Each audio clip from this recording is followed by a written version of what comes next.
thank you. I really want to say hi online as well because my preceptor, Kali Chitta, can't be here, so I know she's tuned in, so quick hi to her first. I did prepare a whole talk, and now it's sort of, my wife actually said, throw it out, don't do the talk. You've done it all, just talk from your experience, and maybe that is what I should do. So I had the amazing opportunity to go to Akashavana, which is this beautiful retreat centre in Spain. It's in the northern mountains, and the name Akashavana means forest realm of infinite space, and it just is mythical and magical beyond your imagination. I've heard descriptions of it before going, and it just doesn't compare to the actual experience of being there. There was just, incredible blue skies in the day. There was vultures circling around, more than 40 or 50 on our last day. It was incredible. There was mountains and forest as far as the eye could see. It's just, I just feel so lucky that I could go there, given my particular circumstances. So I have 2 young children, and I think, it's been quite a journey to get to this point. And maybe even would I get to go to somewhere so far away was a question with having 2 small ones. So they're 5 years old and 3 years old. So just really grateful that I had the opportunity to, live out that myth, really. So some point in the retreat, I kind of lost track of time and space while I was there. But Akasha Shuri, who was one of the public preceptors, and she co-led the retreat, she said something to us in a really inspiring talk, and she said that every day and night of our lives had led us to this point, the point being our ordinations. And that just really struck me so strongly, and I just really felt it to be true. I just feel like every step of the whole 2 weeks while I was there was just imbued with so much significance. I've got so much gratitude for the team that facilitated the retreat. It just felt so deeply meaningful. And if I'm honest, I did have a bit of anxiety before going, that doing a 2-week short retreat might be different, actually the anxiety was that it wouldn't be as good as the 3-month version, which is also available to people. But I think the experience I had there was so just vast and incredible and deep and beautiful that I now feel like actually I have no need or desire to compare my ordination or my experience to any other version of it. I just know that it was one of the most meaningful experiences of my life. So I'm just really grateful for so many people that helped me along the way, and actually starting with my mum, who's at the back there, thank you. Both my parents, to be honest, but my dad's sadly no longer with us. But bringing me into the world was a pretty significant first step. So thank you. But always loving and supporting me, Mum. Like, I feel like you've maybe not always understood my choices or my motivations or even what I've been doing on a much deeper level these last 15 years. But I just feel like you've always loved and supported me, so that's been really meaningful, so thank you. And Lisa, my wife, who's also here tonight.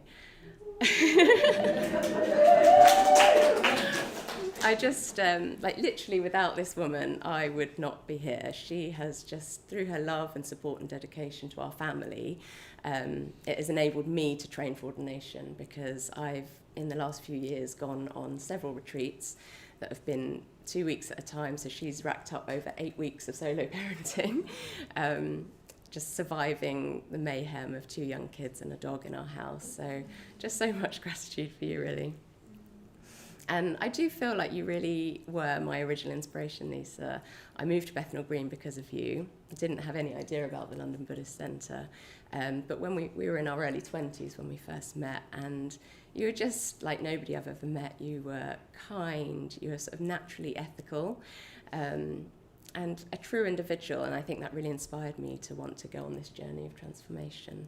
And I found a path for doing that here at the London Buddhist Centre. So just really grateful for this place as well, and all the friends I've made along the way, and the teachers that I've come into contact with. I think really significantly, hold on, I'm just going to have a sip. It feels weird, I was going to go the other way, but I'm going to start with Sangharakshita as an incredible amount of gratitude towards the founder of this Buddhist movement.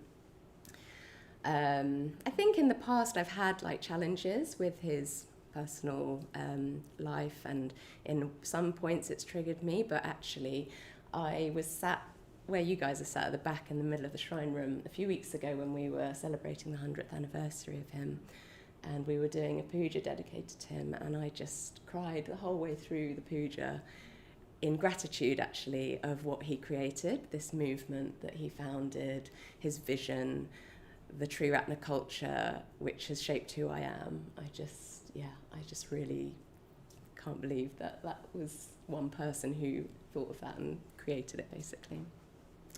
And it really, you said it, Suragupta, it's all about transformation. I think this journey that I've been on, it's, identifying that I wanted to be the best version of myself and change. And so I actually wanted to share with you this bit. I will take from my notes because it's quite funny. You have to indulge me.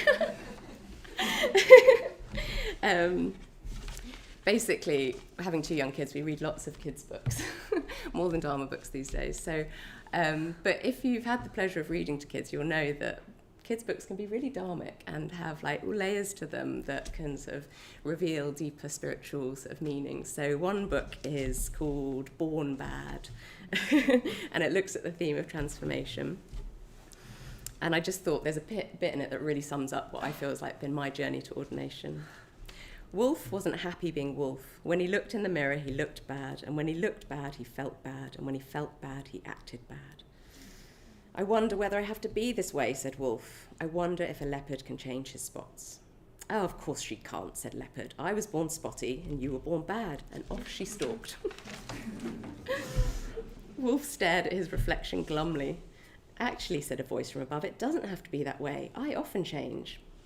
So then what ensues is like lots of conversations with various animals who have the ability to transform. So he talks to loads. There's a chameleon, a salamander, mimic octopus, various other ones. But the one I identified with most was the conversation with a caterpillar. So caterpillar, said Wolf, I know all about you. You get really fat, you go into a cocoon, and then you turn into a butterfly. Actually, said Caterpillar, it's not so simple. Firstly, only moths weave cocoons. Butterfly caterpillars make a shell out of their own skin. In order to turn into a butterfly, I have to dissolve into a mess of goo and build myself up into a completely different shape. My goodness, said Wolf, that sounds difficult. It's agony, said Caterpillar. And the worst part is, I put in all that effort and I die after 2 weeks. Gosh, says Wolf, is it worth it? Is it worth it, chuckled Caterpillar as he inched away to the next juicy leaf. Of course it's worth it. So it sounds dramatic.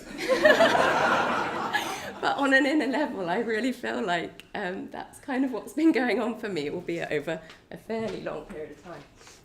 So, I first came to the Buddhist Centre 15 years ago. So, yeah, it has been a journey, but it has been very meaningful and full of friendship and ups and downs and a lot of tears along the way. But it's been, like I said, with the act of ordination, I think the journey as well has been like the most meaningful process of my life, as well as having children. That's one.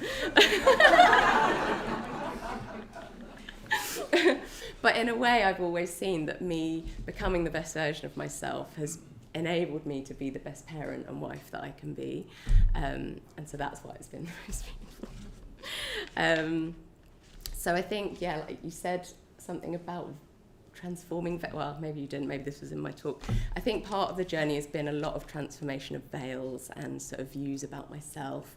And I haven't done that alone. Basically, I've really needed a lot of support in that. So for me, my cooler has been I call it my superhero squad, who have helped me in that process, because at times it has just felt really, like, in a way it's like this mission, an unknown mission of not knowing what you need to do in order to transform, and they just really supported me in a kind way, but definitely challenged my views of myself, helped me to break through them, and it's still an ongoing process. It's not a sort of done deal, and I'm just really grateful to them. So I just wanted to name my cooler because I'm just very grateful. Some of them are here, some of them may be online. So there's Kalyachitta, who's my private preceptor. There is Jyotishmati, Abhayanandi, Shraddha Gita, Padmalila can't be here, Suri Gupta. Have I said everyone? I'm a bit nervous that I missed somebody out. Yeah, it's just, I really am so grateful for the friendship and the time that you guys have taken to really take me in and help me in that way.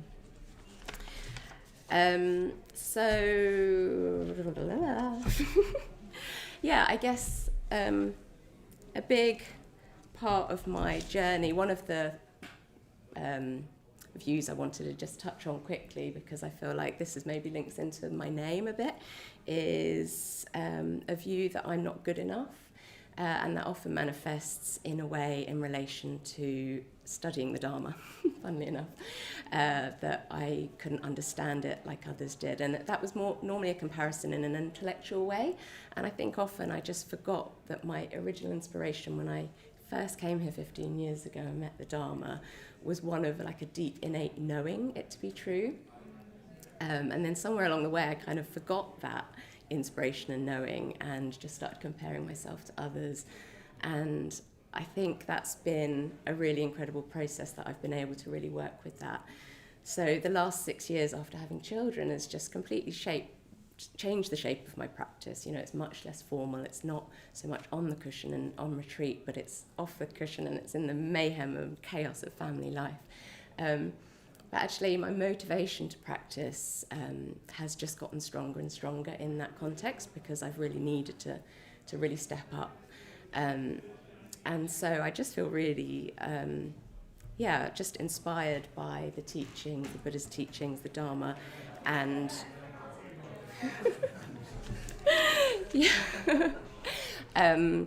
I think in a way I just feel really grateful to Kalyachitta for choosing my name, which I'll reveal now is Dharmasingha, which means she who is a lion of the Dharma, because I think she really saw something in me that was that original inspiration and connection and resonance with the Dharma, and it's like a lifelong reminder to me to keep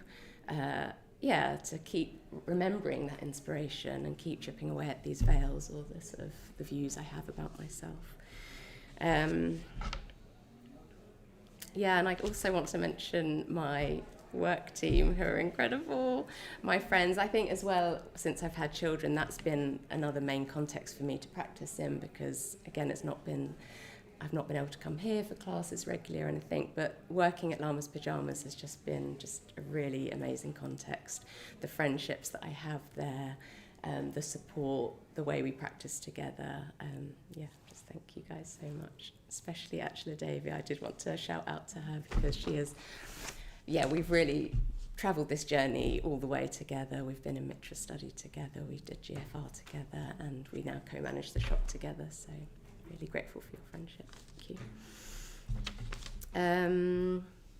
you. So just quickly, what does my name mean in a way? Dharmasingha, she who is a lion of the Dharma. When I first heard it, I really loved it. It was just, my first thought was my daughter is going to love this name, because she loves big cats, she loves lions.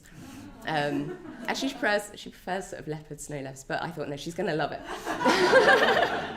And true enough, she does.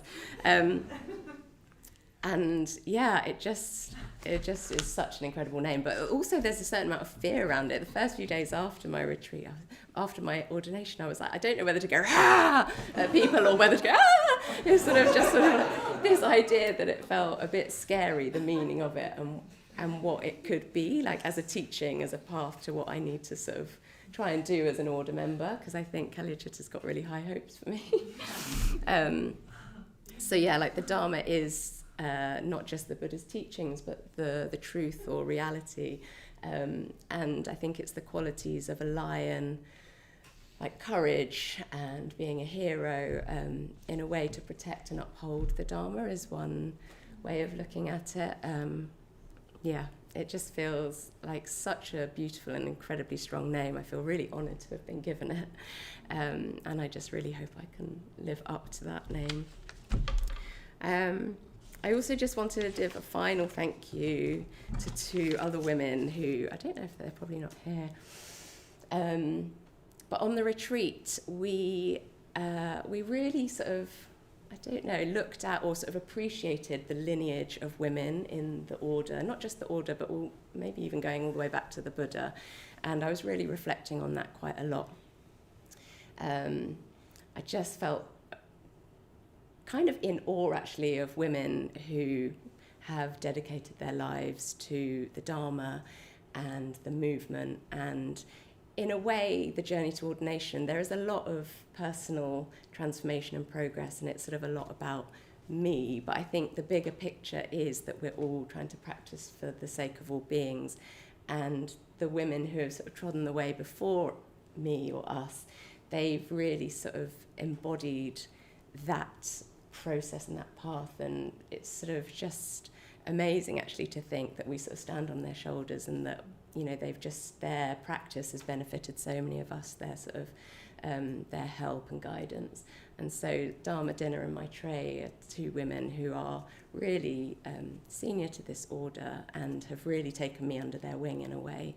My private preceptor Kalachit is not in London, and they are, so I feel like they really supported me when she wasn't able to be around, even though I felt so supported by her too. So just thank you to them.